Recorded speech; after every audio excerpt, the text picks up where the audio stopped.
The questions without notice. Are there any questions? The Deputy Leader of the Opposition. Thank you, Mr Speaker. My question without notice is to the Treasurer.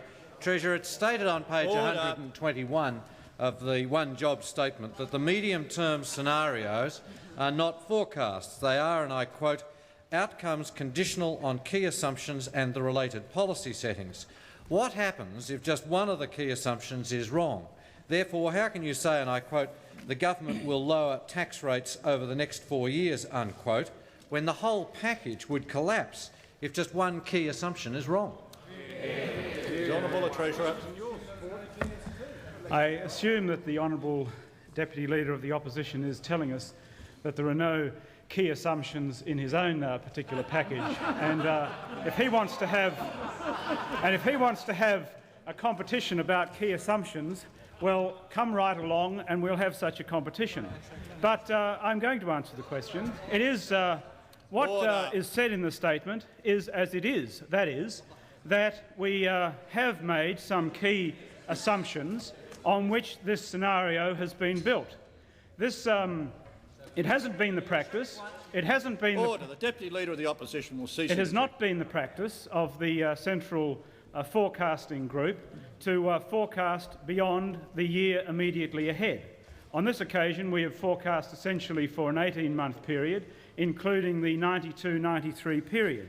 Beyond that, we have built a scenario which is based on a model which was built in the Treasury and has certain assumptions built into it. And what one of the key assumptions that has been built into it is the one about inflation and wages. And that is the one which the opposition and so many others in the community find hard to accept, apparently. Because what we have said is that we are basing our growth on the assumption of low inflation growth. That is, inflation which will be at or below the level of our trading partners. Now, how, you might say, can that be achieved? It can be achieved because we have an understanding with the trade union movement on the crucial question of wages. And what the ACTU have said is that they accept that wage growth should be constrained such that it does not push our inflation rate above the level of our trading partners. Now, this is a totally new concept for Australia and for Australia's wages policy. We are not here talking about some aggregate wage outcome. We are talking here about wages being constrained by inflation. And that's a very important commitment. It's a very important objective. It's an objective which puts a proper priority on jobs and industrial development. Now, Mr Speaker, what the opposition, of course, are saying, and what they find so incomprehensible, is that you could contemplate low inflationary growth in this country, because what they contemplate is high inflation and probably no growth. And what their problem is that they can't possibly promise, they cannot possibly contemplate a situation of low inflationary growth or wage restraint in any possible scenario that they might develop. And that is why the growth estimates which they assume are so much lower than ours. That's why their productivity estimates are so much lower than ours, and that's why our forecasts are achievable, because we have the appropriate policy structure in order to support those assumptions. Order. I inform the House that we have present in the gallery this afternoon the Secretary-General of the Organisation for Economic Cooperation and Development, Mr Jean-Claude Payet. On behalf of the House, I extend to him and to his party a very warm welcome. The honourable member for Perth. Speaker, my question is directed to the Prime Minister. Can the Prime Minister advise the House of the importance of his One Nation plan to private investment? What incentives are there for private enterprise to invest in Australia? The Honourable Prime Minister. The government's One Nation statement last night has established a very conducive environment of private investment, coming from the following things: low inflation and a policy of maintaining low inflation, a commitment from the trade unions that our inflation rate should not exceed the average of our trading partners, and those include the low inflation countries, which is a discipline on our labour market. Workplace bargaining, where we're seeing now a revolutionary change in bargaining at enterprises between unions and employers to look for productivity, to make businesses operate more efficiently, more cleverly, and therefore to be able to give wage increases with lower costs and lower inflation. Training, changing the nature of training in Australia, and as a result of the government's announcement last night, to do for technical and further education what we have done for universities in lifting the capacity of Australia to train people, to train children, to train kids leaving school for practical jobs in the economy. In infrastructure, the change which has been taking place, but particularly as we announced last night, the rebuilding of the main rail trunk routes of Australia, and also the building of new important inter-capital city highways, Leader of the National the Party. establishment of a national electricity grid for greater efficiency, and of course the maintenance of low interest rates which come from a lower level of inflation. Now, on top of that, Mr Speaker, in last night's statement we've established a landmark reform with a new regime for depreciation for Australian business, to give Australian business the capacity to write off plant and equipment at rates much faster than formerly it was able to be written off against assessable income. And this will mean that, for instance, a 40-year asset, or an asset which was formerly depreciable over 40 years, will now be depreciable over 15 years. An asset which was formerly depreciable over 20 years will now be depreciable over 7.5 years, and so on. A much faster rate of depreciation, and of course something which has not even entered the minds of the people opposite in terms of their own program. As well as that, Mr Speaker, for industrial buildings we have increased the rate of depreciation from 2.5% to 4%, and also for tourist-related buildings and accommodation, short-term travel accommodation such as hotels and tourist resorts. We've also introduced a concession to the tax system to encourage the private provision of public infrastructure, provided that the provision of the infrastructure is genuinely private and there isn't some other government guarantee on the income of the facility to be constructed. Also, the prospect of a development allowance for large projects, an investment allowance beyond depreciation for developers of large projects, bringing them to fruition, pool development funds to help raise equity for small and medium business where they can't secure them in the economy, project facilitation, and of course a relaxation of foreign investment policy. It is all of these changes, Mr Speaker, which mark a new epoch for the background to investment in Australian private investment in this country, and that it is a change which of course was totally overlooked by the opposition. Nowhere in their documents do you find any acceleration of depreciation. What they've in fact done is increase the corporate rate they proposed to 42% from 39%. They're not about making the real issue. The real issue in Australian business is the cost of capital, and it's the issue which the government alone has done something about. The Honourable Leader of the Opposition. Thank you, Mr Speaker. My question without notice is to the Prime Minister. I remind the Prime Minister of his constant boasting about his concern for the poor. Is it a fact, and a yes or no answer will do, that the Prime Minister's tax cuts, Order. Members on my right. Is it a fact that the Prime Minister's tax cuts promise over 40% of taxpayers, many of them women, absolutely nothing? And how can you justify giving tax cuts of $47 a week to persons on $50,000 a year, but no tax cuts whatsoever to persons on $20,000 a year? The Honourable Prime Minister. Mr Speaker. Order. The House will Mr Speaker. Order. Order. Members on my left and on my right will cease interjecting. Mr Speaker, I've heard some roughies in my day, but that takes the cake. All these years, when I became Treasurer, the bottom rate of tax from the threshold up to $20,000 was 30%, and today it's 20%. And we also increased the tax-free threshold from $4,900 to $5,400. You opposed those changes. You opposed those changes. When we brought in the family allowance supplement for low-income families, a targeted assistance for low-income families, you opposed those changes. You did. And the fact is, you said it was a deal with the ACTU. The member for Pearce will cease interjecting. It was written off as a deal with the ACTU. Order. The member for Bennelong will cease interjecting. It was written off as a deal with the ACTU. Written off as a deal with the ACTU. Well, when is a deal not a deal? You want to take credit for the changes while blackguarding us as making deals. So the fact is, I say this to the Leader of the Opposition, we thought about low-income taxpayers about 5 years before you did. About 5 years before you did.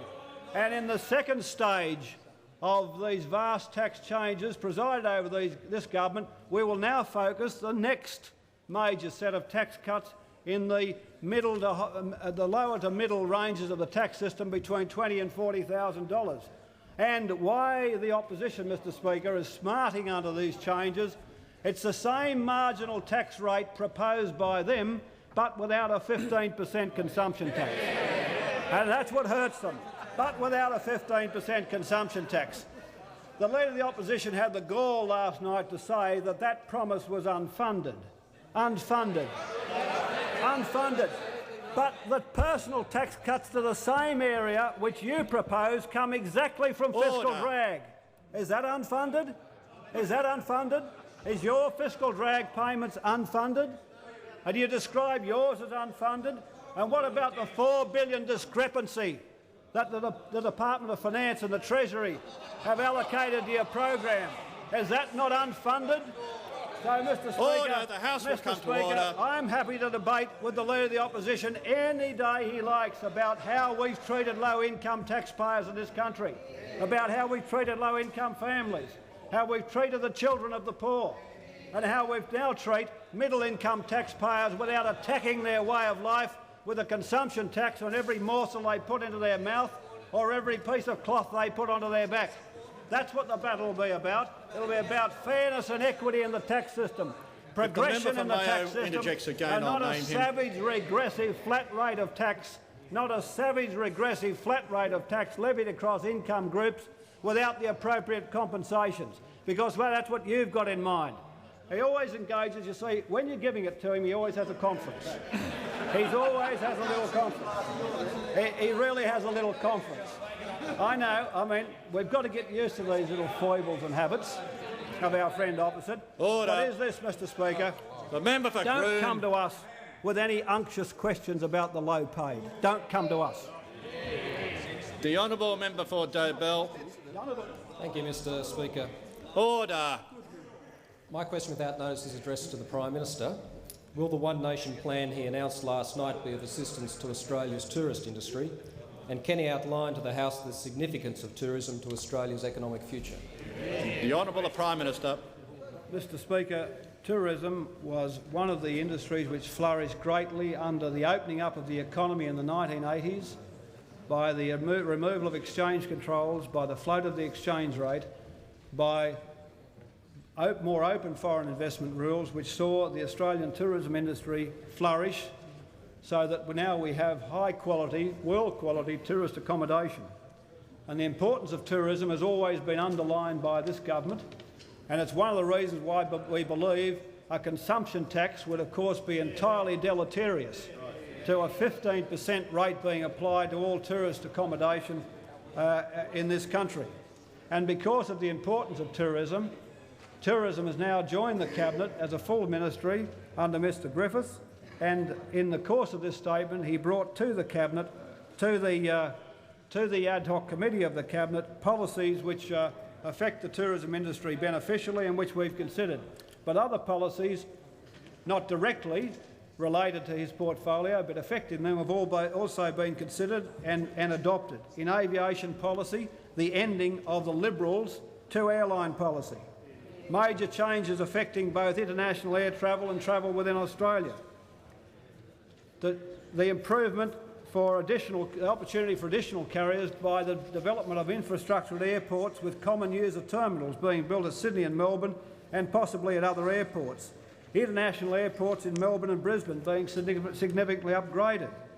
And then, in respect of depreciation allowances on tourist-related buildings, just on a doubling from 2.5% to 4% for depreciation. A faster rate of write-off for plant and equipment associated with tourist development and for structures such as car parks, roads, etc. Also, promotion through the Australian Tourist Commission, where we've added an additional $15 million to the Australian Tourist Commission to increase this fund. We've increased the funds for tourism promotion sixfold since 1982-3 to advertise Australia abroad. So we've taken this industry seriously. It's represented in the Cabinet by a Cabinet-ranked minister who has brought changes to the government to make this industry better and more competitive, and we see it as one of the things, because so much of the growth in tourism is employment-related with a high labour content, a great capacity to produce many thousands of jobs in the economy from an important industry which was important in the 80s and will be one of the stars, one of the economic stars in Australia in the 1990s. And we won't be crippling it with a 15% on every room every morning, or 15% on every restaurant meal, or 15% on every service provided at an integrated tourist resort. We won't be crippling the industry. We'll give it a chance. We're going to give it the prospects of growth without the kind of crippling tax traps impost which has been dreamt up by the Leader of the Opposition and the Shadow Minister for Tourism, who must have great difficulty explaining to the tourism industry how the 15% GST impost is going to help them. As it turns their competitiveness, as it's going to hurt their competitiveness down, turn their competitors down and rob them of the kind of growth they're entitled to. Well, this government's taken the opposite view, Mr Speaker, and we've kicked the tourism along, and we're very proud of it. Honourable Leader of the Opposition. Thank you, Mr Speaker. My question without notice is to the Prime Minister. I ask the Prime Minister, do you stand by the figure of $46 per week as the tax cut for someone on average income? The Honourable the Prime Minister. Speaker, the rate scales are in the document. And I'm not going to get your calculator out and do your own calculation. The Honourable Member for Burke. Order. The House will come to order. Order. The member for Kooyong will cease interjecting. The member for Burke. Thank you, Mr Speaker. Mr Speaker, my question without notice is to the Treasurer. And I ask him, is he aware of criticism concerning the growth and productivity projections contained in last night's One Nation statement by the Prime Minister? I ask the Treasurer, can he assure the House that the government stands by the projections in the statement? The Honourable the Treasurer. Yes, Mr Speaker, I thank the Honourable... The member for McPherson will cease interjecting. I thank the Honourable member for his question, and of course the government stands by those figures. There has been some discussion about the question of productivity, the productivity estimates which underlie the creation of the scenario which has been referred to. And I think it's important to bear in mind that what we're talking about in terms of productivity of 1.5% is what the ABS has estimated in terms of multi-factor productivity during the period from the late 60s through to the late 80s. So what we're assuming for the period immediately ahead is the same as was recorded by the ABS in the period from the late 60s through to the late 80s. If anything, it's likely that that productivity number is likely to be somewhat on the conservative side, because it is the fact that as an economy, any economy, emerges from recession into recovery, we are likely to see a pickup in productivity. As far as the question of growth is concerned, and that was the other matter to which the honourable member referred, there are a number of issues here which support the growth figures which are included in the scenario period. The first thing to bear in mind, and this might be difficult for the opposition, is to recall that what we are talking about is low inflationary growth. And in a sense, because you've got low inflation, you've got greater efficiency in the economy, and in a sense you are able therefore to raise one of the important speed limits, one of the barriers which our economy in the past has always run into as it tried to grow during a period of growth. And in this context, the question of inflationary expectations, which are now at a very low level and in fact are at about the same level of inflation itself, which is a very important achievement for Australia and one which we must hang on to if we want to see the realisation of stronger periods of growth and therefore reductions in unemployment. The second point is the profit share as we go into this period of recovery continues to be strong, and that means that there will be a greater capacity as the economy improves for business to invest and to grow. Lower interest rates, of course, is another factor. The fact that we've been able to bring down interest rates to a low level in Australia again means that this is an important underpinning for a stronger period of growth in the period immediately ahead. I think the fourth point that I want to make refers to the breaking of the drought and therefore the better prospects for the farm sector. The fifth point I'd make is that the ABARE, our official body in terms of advising us on the prices of commodities, have indicated that there will be an improvement in the terms of trade as they predict commodity prices across the range of the commodities that we export will improve over the period immediately ahead.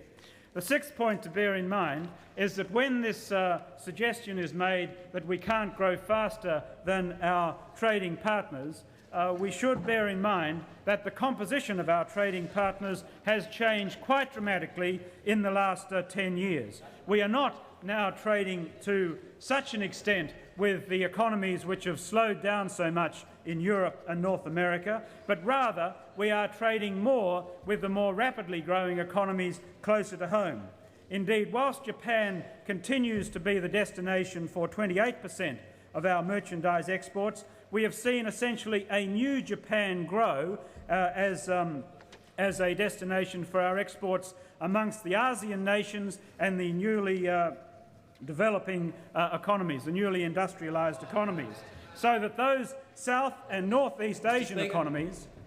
Point of order, the member for... Can you recall a point of order that I took previously, Mr Speaker, when I said that an answer should be an answer, not a bedtime story? All right. If the honourable member for Franklin makes any more interjections in the guise of points of order, he might get down to Tasmania earlier this weekend than he thought. The Honourable the Treasurer. Mr Speaker, we now see that the South... I mean, of course, the Liberal and National parties have never been interested in this region or our relations with it. We have taken our relations with this region important, and it's paid off, because we have seen over the last 10 years that the nations of North East and South East Asia have now become the destination of 30% of our merchandise exports. And those are the economies which continue to grow strongly and therefore provide an opportunity, a growing market for so much of our exports. But the final point that I would make, Mr Speaker, is that in relation to our experience, as we have emerged into recoveries in the past, the expectations that we have in this scenario are not ambitious compared with our previous experience. If you look at what happened as we emerged from the recession in the early 60s, the growth rates were 6.6, 7 and 7.1 in the first 3 years of recovery. In the last recovery in the 80s, we saw 6, 5.1 and 4. And what's being built into this scenario is growth rates in the first 3 years of 4 3/4, 4.5 and 4 1/4.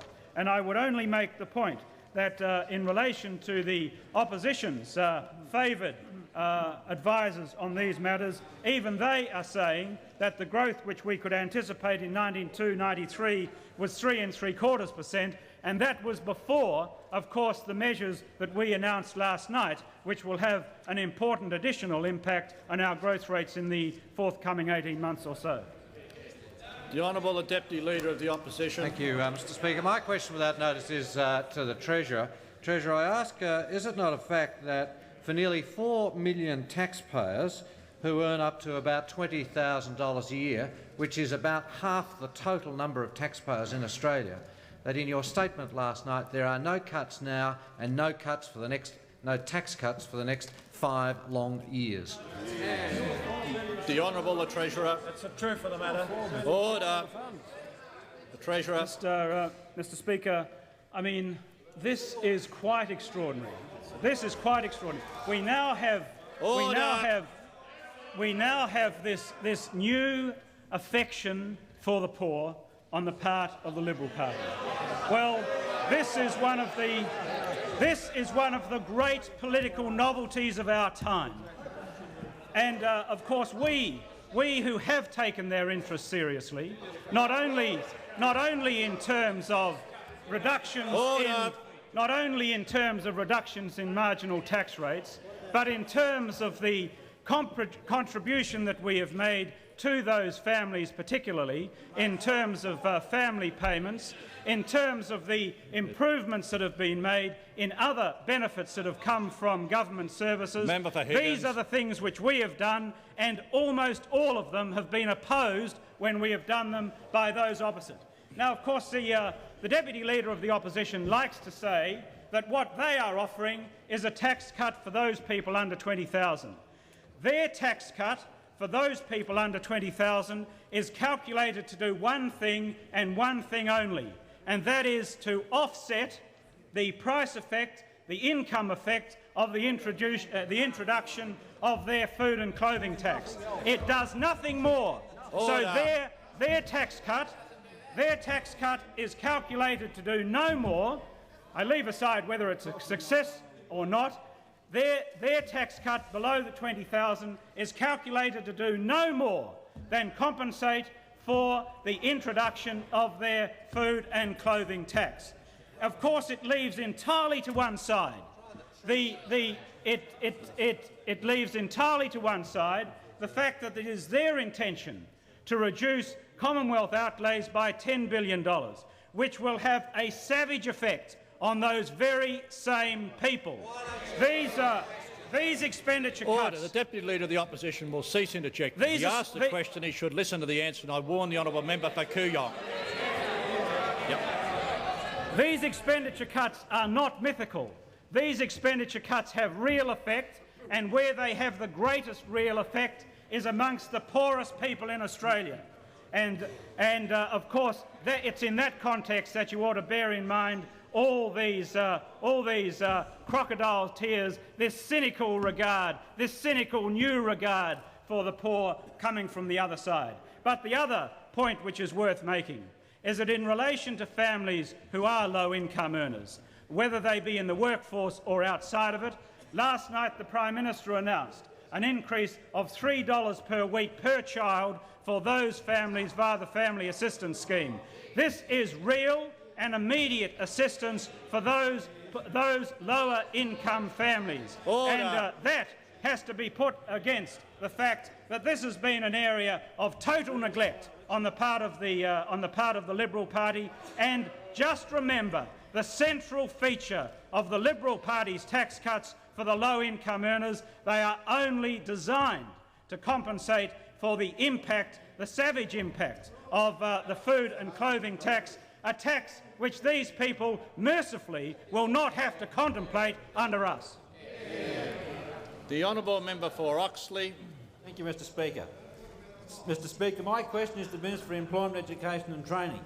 Has the Minister's attention been drawn to comments alleging the government's intended expenditure on vocational education and training is conditional on agreement with the states? What are the government's intentions in this matter? The Honourable Minister. I have in fact seen the member for Gilmore will cease interjecting or I'll name him. I have seen some comments along the lines that the honourable member refers to. It's in a more than usually demented press release from the opposition spokesman on education matters, in which he describes an undertaking by this government to increase expenditure on vocational education in this country by $720 million over 3 years as a damp squib. One wonders exactly. Well, I will in fact get on to what he particularly wants to do about it, but this is definitely a novel description of such an initiative. Apparently it's a damp squib because I have to talk to the states to arrive at agreements with the states in order to spend it. You know, in exactly the same way as we do with secondary education, in exactly the same way as we do with all the supporting programs that advantage or disadvantaged in our community in education, as though this is some new difficult process that we have to go through. Now, what he says about himself, of course, is further the fight-back commitments are part of a comprehensive strategy to create an open and flexible training market and are made in a context where agreement with the states is facilitated by recognition of their financial problems. Now, as I actually remember the fight-back package, recognition of their financial problems constituted cutting fags by about 5% or some sort of order in that regard. So that's a sensitive financial thing which is going to make the states so warm to whatever it is that they propose, but neglect to support what it is that we propose. Now, what we are proposing here, of course, revolutionises vocational education in this country in the way that we have revolutionised university education and revolutionised the willingness of our young people to stay on in school and get themselves an education. It fills an absolutely vital gap. It fills a vital gap in their life chances. It fills an absolutely vital gap as far as our industry is concerned in training people for vocations that they need if our industry is to prosper. I warn the member for Goldstein. If our industry is to prosper, it is absolutely essential that this development takes place. Now, what does the fight-back package suggest? The fight-back package suggests that they will make over 7 years a $500 million contribution to vocational education, at $75 million a year for that period of time. $75 million a year for that period of time. So their increases are 75 in the first instance, 0 from that point on. Implemented, that will not even take care of demographic change over the next 7 or 8 years in that section of the population utilising vocational education. So what it actually amounts to is a real reduction in terms of the capacity of TAFE to service that age bracket. Some support for the educational needs, of our young people, and even more important than the educational needs of our young people, the prosperity of our industries. Now, if the fight-back package were to be implemented over the proposals that we propose, the effect would be thus. In the first year, there would be minus $30 million available. That's on the best estimates. Because their figuring was done before that $100 million was put in by us in the course of this year, it's unclear as to whether or not it includes it. But if it doesn't include that $100 million, then it's minus 130. And then it moves on to being minus 175 in the second year, or minus 275. And then it goes on to being minus 210 or minus 310, depending on how you do their particular calculations. The net effect of the implementation of the fight-back package on vocational education was, when it was announced, to see a real reduction in the TAFE effort. If it were pursued subsequently by an opposition in government, its net effect would be effectively to destroy the chances of vocational education in this country providing the training for our people. Now, the fact of the matter is that the opposition, the spokesman on education, is comfortable with a sherry before a log fire, chatting with his old university mates after a good dinner in one of the older campuses around this place. He has never ever taken seriously or even marginally understood what it is that is intended by this government, and not only by this government, what is advised to the community in general in this government as far as providing training for our people. Now, what we'll want to know from you is what is going to be your intentions now that this package, this One Nation package, is announced. what are going to be your intentions with regard to the expenditure? Now, I've heard one or two of you folk, when these have been presented to you, as to what you might do about it, say, well, oh no, we wouldn't stop that project, we wouldn't do this, we wouldn't do that, at the same time as you're trying to accuse us of putting forward unfunded proposals. Well, it's going to be interesting, because if you do not make way from this, you are going to betray a generation. You are going to betray a generation of young people. You're going to betray a generation of young people. And you saw the desperation of those young people as they struggled to get into the massive number of new university positions that we have made available, many of them unsuitable for those positions, but needing an opportunity in life. You are going to betray that generation of young people if you cannot find your way clear to give us total and complete support on this. The Honourable Leader of the Opposition. Thank you, Mr Speaker. My question without notice is again to the Prime Minister. I ask the Prime Minister, isn't it a fact that using the average income figures in this Telegraph article today, that the tax cut for the average wage earner is only a little over $17 per week, and not the $46 a week that's foreshadowed in the newspaper? And secondly, isn't it a fact that if it's done on the same basis as the Fight Back document, your tax cut for the average income earner is less than half ours? The Honourable Prime Minister. Answer to that. The last part of the question is no. The first part of the question is, Mr Speaker, I didn't do the Telegraph calculation for them, and if you want to do a back-of-the-envelope job there, go for your life. Go for your life. But if you expect me in question time to get the calculator out and work out what the tax rates are at various income levels, then you're cracking jokes. But the fact is, Mr Speaker, just bear this in mind, that if the opposition were ever, God help us, to become the government of Australia, and they produce Fight Back to the Department of Finance and the Treasury, they would take from their proposals and their outlays, they would add on 1.355 million, 1,355 million, 365 million for the change to Medicare, 349 million for the GBE dividends, 261 million on public debt interest, administrative changes of 193 million. That is, that both of the increased outlays and savings would fall short by 2.6 billion of the target. Now, that's what the Department of Finance would tell you.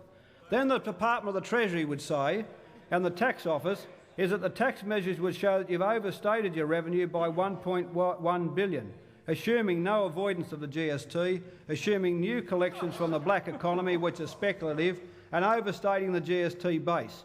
After adjustments are put to all figures on a comparable basis, the unfunded part of the Fight Back package is 3.9 billion. So you couldn't even deliver the tax cuts which we are delivering, even with the consumption tax. Even with the consumption tax. You've got a $4 billion hole. Not our say-so, the Department of Finance and the Treasury say so. So the fact of the matter is, when you stand up and talk about a 30 rate, and it costs to bring the rate down from 38 to 30, around 7 to 8 billion. When you talk about a 30 rate, you can only deliver half that.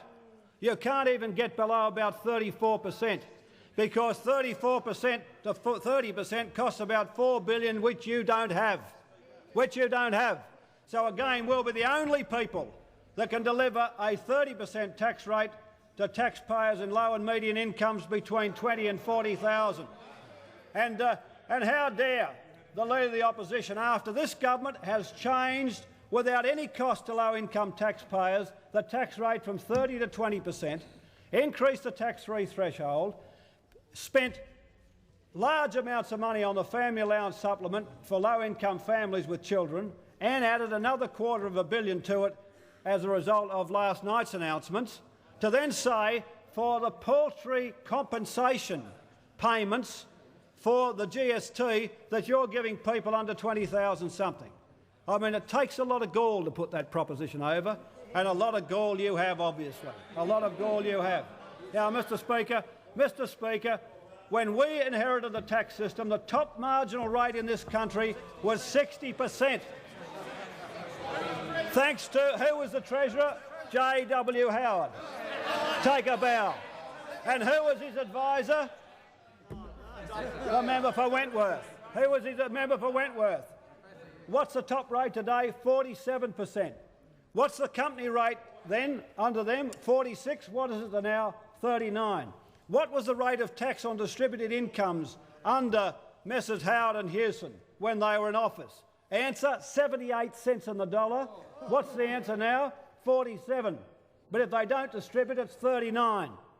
We've cut it in half, and now we've approved the depreciation.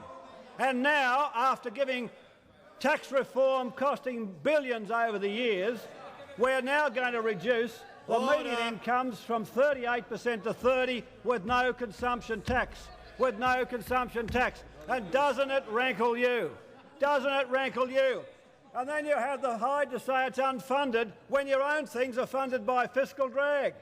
When your own things are funded by the impact of inflation on the tax system, fiscal drag, you say it's unfunded. I mean, what a paltry, dishonest comment that was when your own package is, by your own measure, is unfunded.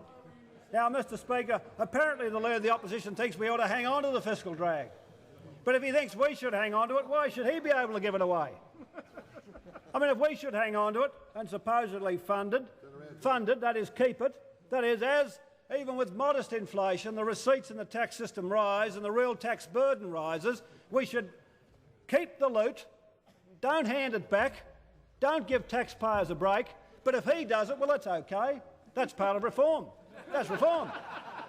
So, Mr Speaker, see, again, you see, he's always engaged a little, he asks the question and he always has a little conference, a little conversation.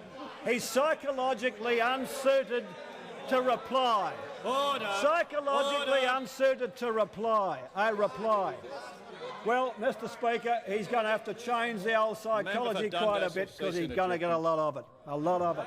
A lot of it. And particularly about this, about the vicious tax regime you had on Australian taxpayers and the vicious one you're about to put on them by taxing the food they put into their mouth and the clothes they put on their back for themselves and their children. Order. The House will come to order. The honourable member for Banks. Mr Speaker, my question is directed to the Prime Minister. Is the Prime Minister aware of recent comments suggesting Order. that The House will come to order. Is the Prime Minister aware of recent comments suggesting that the 1950s were a time of great advancement for Australia, a golden age for Australia? Can the Prime Minister tell the House whether it's the government's intention to pursue similar outcomes? The Honourable Prime Minister. Mr Speaker, in the last week we've had one of those rare philosophic outbursts from the opposition. And we had some remarks by the Leader of the Opposition and the member for Bennelong at a philosophical level which couldn't have made the differences between the government and the opposition clearer than they did. They started off, of course, with the Leader of the Opposition, with his back turned as usual, talking about, I never learned respect at school. I never learned respect at school. I never learned respect at school. You see, I should never have said in front of Her Majesty, the Queen of Australia, that Australia was now trading with the Asia-Pacific area. I should never have said that we have independence from Britain and Europe as Europe joined the common market and as Australia trades now 70 to 80% of its imports and export with the Asia-Pacific area, that remark, that independence to the Queen of Australia, the Queen of this country, of this continent, that I should have had more respect. How dare I even reflect modestly on the old links with Britain, on the British bootstrap stuff. And then, of course, we had then a flurry of comment by the member for Bennelong about the 50s, what a very good period it was. A very, very good period, he said. A golden age. Now, this is the period, Mr Speaker, when GDP per head was half what it was now, when commodities occupied 85% of our exports, when telephones were half what they were now, when there were half as many cars per 1,000 people of population, where pensions are half their real value of today, when there were 10 children per 1,000 going to universities instead of 30. This was the golden age. This was the golden age, of course, when Australia stagnated. This was the golden age when it was injected with a near-lethal dose of fogeyism by the Conservative parties opposite, when they put the country into neutral, and where we very gently ground to a halt in nowhere land of the early 1980s, with a dependency on commodities that wouldn't pay for our imports. This is the golden age. This is the golden age when vast numbers of Australians never got a look in, that the women who didn't get a look in had no equal rights and no equal pay, where migrants were factory fodder, where Aborigines were excluded from the system, where we had these xenophobes running around about Britain and bootstraps, and that awful cultural cringe under Menzies which held us back for nearly a generation. That awful cultural cringe. Well, Mr Speaker, I said today at the Press Club that one of my colleagues, the Minister for Administrative Services, Senator Bolkus, has always been at the Cabinet about the future development of the old Parliament House and about whether it ought to be a constitutional or museum of Australian cultural history. And we thought we could basically make the changes, put some of the cultural icons of the 50s down there. The Morphy Richards toaster, the Qualcast mower, a pair of heavily protected slippers, the Astor TV, the AWA radiogram, and of course John Hewson, the member for Wentworth, and the member for Bennelong. You could go there as well. And when the kids come and look at them and they'll say, "Gee, Mum, is that what it was like then?" And the two Johns can say, "No, kids, this is the future. This is the future." And there they are. This is the future. Back down the time tunnel to the future. There they are. Now, the fact is, you see, I tell you this. When I was told about I didn't learn respect at school, I tell you I learned one thing. I learned about self-respect and self-regard for Australia. Not about some cultural cringe to a country which decided not to defend the Malaysian Peninsula, not to worry about Singapore, not to give us our troops back to keep ourselves free from Japanese domination. This was the country that you people wedded yourself to, and even as they walked out on you and joined the common market, you were still looking for your MBEs and your knighthoods and all the rest of the regalia that come with it. You would take Australia right back down the time tunnel to the cultural cringe where you've always come from. And that's why your Fight Back document has exactly... Order! There is far too much noise. Order! Members on my left, the member for Dundas will cease interjecting. I think the member for Bennelong is going to have a heart attack if his face goes any redder, so he might cease interjecting too. Mr Speaker, and members on my right will cease interjecting as well. The same old fogies who doffed their lid and tugged the forelock to the British establishment, who now try and grind down Australian kids by denying them a technical school education, that want to put a tax on the back of the poor, the same old sterile ideology that's going to produce Fight Back, that produced the Thatcherite policies of the late 1970s, the same old fogeyism of the 1950s. We won't have a bar of it. You can go back to your 50s, to your nostalgia, to your Menzies, the Caseys and the whole lot. They were not aggressively Australian, they were not aggressively proud of our culture, and we'll have no bar of you or your sterile ideology. Order, the House will come to order. Order, members on my right will cease interjecting. The Honourable Leader of the Opposition. Thank you, Mr Speaker. I see the Max Kelly speechwriter is being put to good use. You have to read your jokes. You have to read his jokes, Mr Speaker. The Max Kelly speechwriter. My question without notice is to the Prime Minister. Order. My question. The House will come to order. Order. Order. Order. The House will come to order. If the member for Bennelong interjects again, I will deal with him. The House will come to order. Members on both sides will cease interjecting.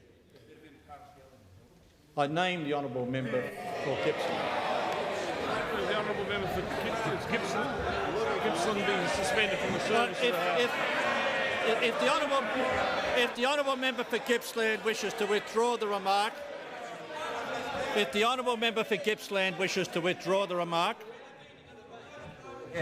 does the honourable member wish to withdraw? The Honourable Leader of the Opposition. Thank you, Mr Speaker. My question without notice is again to the Prime Minister. Is the Prime Minister aware that the 3.9 million taxpayers who earn less than $21,000 are mostly students, women, farmers, the retired, pensioners and beneficiaries? So simply, Prime Minister, why have you abandoned these people by restricting your tax cuts to those on incomes greater than $20,700? Mr. Speaker, The Prime Minister. What? I mean, he's on their back with a consumption tax. He's on their back with a consumption tax. He's got the gall to ask me about their fortunes. He's going to hit those. He's going to hit all of those taxpayers with a consumption tax, and then barely cover the compensation with a tax cut. No discretionary additions to outlays like we have last night. No changes to the tax system like we did over the 80s from 30 to 20%.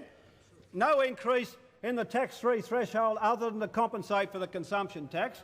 And he thinks he has some sort of virtue on his side. I mean, where do you get off? Where do you get off? The honourable member for Cornwall.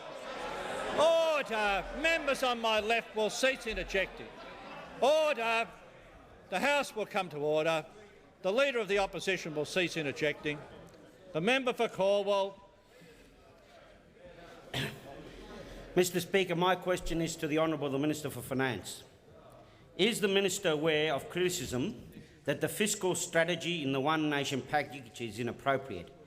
Can the Minister inform the House of the reasons for the fiscal strategy embodied in the package?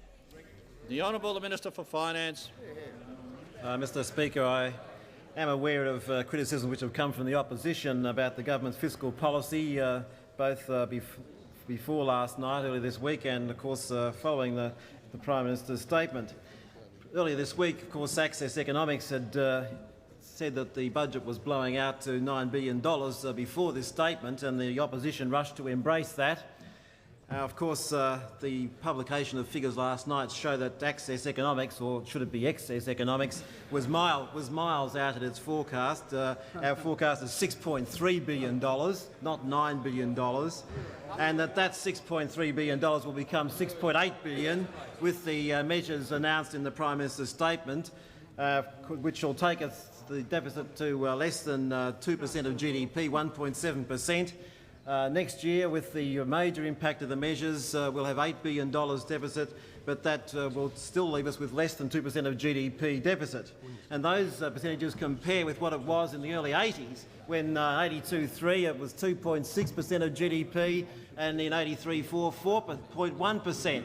So we are looking at percentages of GDP which are far less than was the case at the time of the previous recession.